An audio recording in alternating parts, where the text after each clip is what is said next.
Vətəndaşların işığının kəsilməsinə görə Azərişıq Açıq Səhmdar Cəmiyyəti barəsində iş qaldırılıb.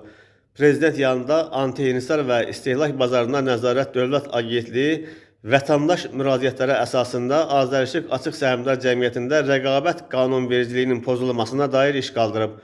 Bu barədə Dövlət Agentliyindən məlumat verilib. Məlumata görə istehlakçıların elektrik enerjisi borclarına görə elektrik təchizatının qanunvericilikdə nəzərdə tutulmuş müddət gözlənilmədən dayandırılması ilə bağlı Azərişıq barədə aparılan araşdırma yekunlaşıb. Müraciətdə qeyd olunub ki, istehlakçıların elektrik enerjisi üzrə borcu hesablandıqdan sonra qanunvericilikdə nəzərdə tutulmuş bir ay müddət gözlənilmədən elektrik enerjisinin verilişi dayandırılıb.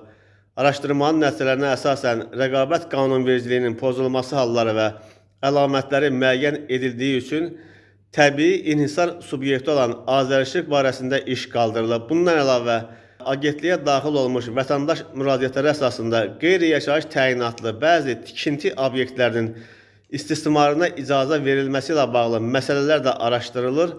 Müraciətlərdə həmin obyektlərin elektrik şəbəkəsinin mühafizə zonasında yerləşməsi ilə əlaqədar Azərişıq tərəfindən mənfi rəylərin verilməsi ilə bağlı rəqabət qanunvericiliyinin pozulması ehtimalı göstərilir. Hazırda bu məsələ üzrə də araşdırma aparılır. Qeyd edim ki, bildiriş veriləndən sonra ən azı bir ay müddət gözlənilməlidir və həmin bir ay müddətə kimi elektrik enerjisinin borcuna yaranmış borca görə vəsait ödənilməsə, ondan sonra işıq kəsilə bilər. Amma məlumatda da göründüyü kimi, həmin bir ay müddət gözlənilmədiyi üçün işıqlar kəsilib və buna görə də Dövlət Agentliyi iş qaldırıb.